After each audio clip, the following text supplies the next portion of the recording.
yang membuat kita menang.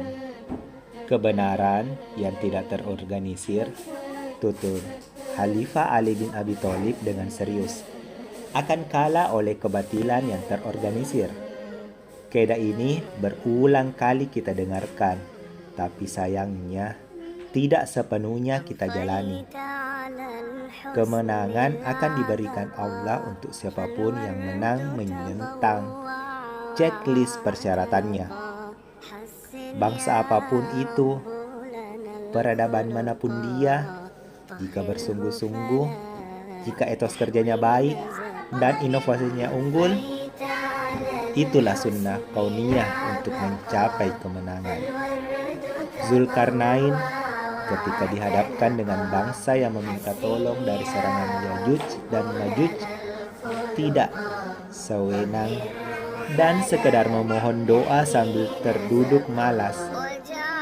Beliau justru mengajarkan pada kita sebagaimana tergores gagah dalam Al-Kahfi untuk mengorganisir sumber daya manusia dan menciptakan karya peradaban bertajuk Dinding Super Kokoh.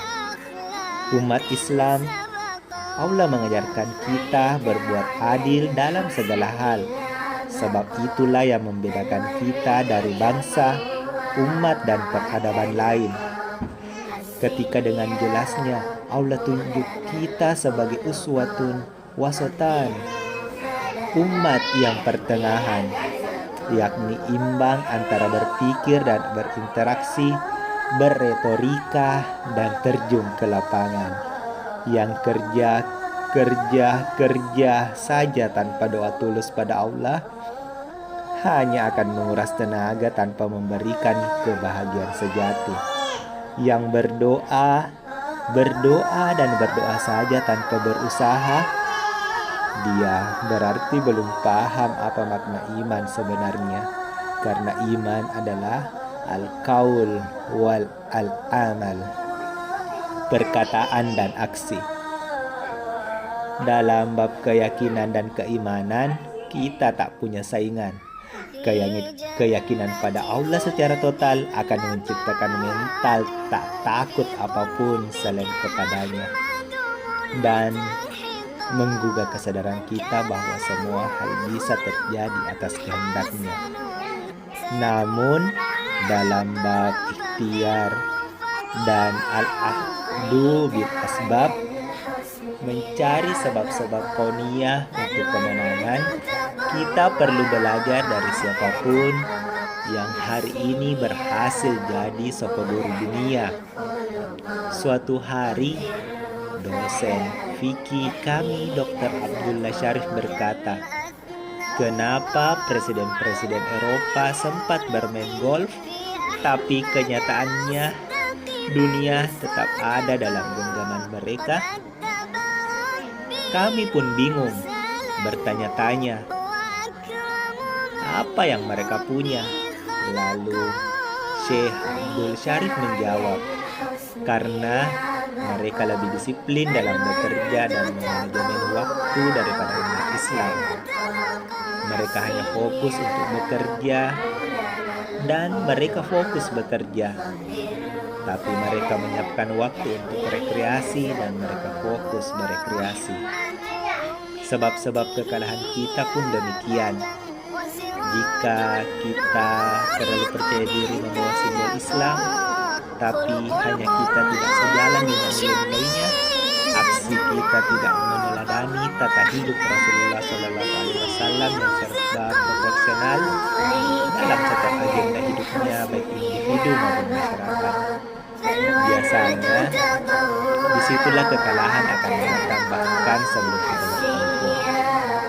Di episode karir Muslimin Andalusia, suatu Idul Fitri, kaum muslimin menerima kekalahan telak melawan koalisi pasukan Castile dan Aragon. Hanya karena mereka makan terlalu banyak di hari raya, malas-malasan menuju medan perang dan berbangga dengan jumlah besar. Seperti ini terus berulang sepanjang sejarah. Rasulullah Shallallahu Alaihi Wasallam memberi kita wejangan darurat untuk menyikapinya. Seorang mukmin tidak akan jatuh dua kali di lubang yang sama.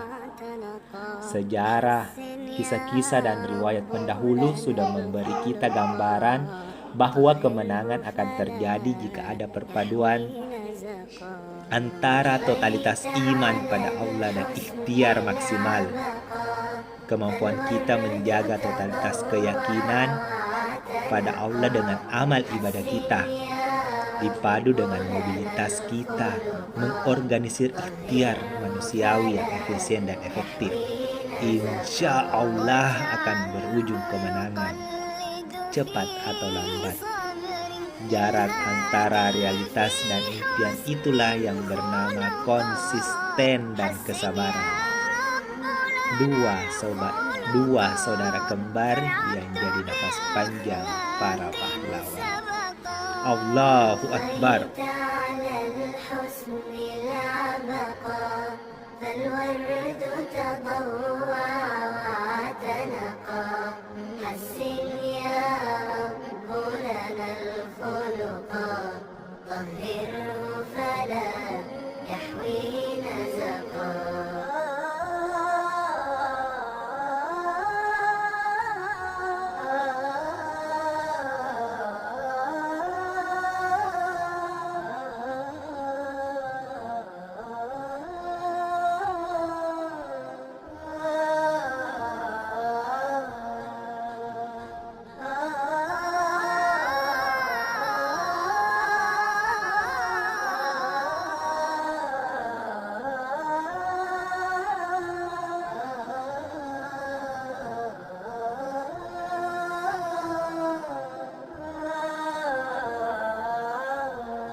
طهره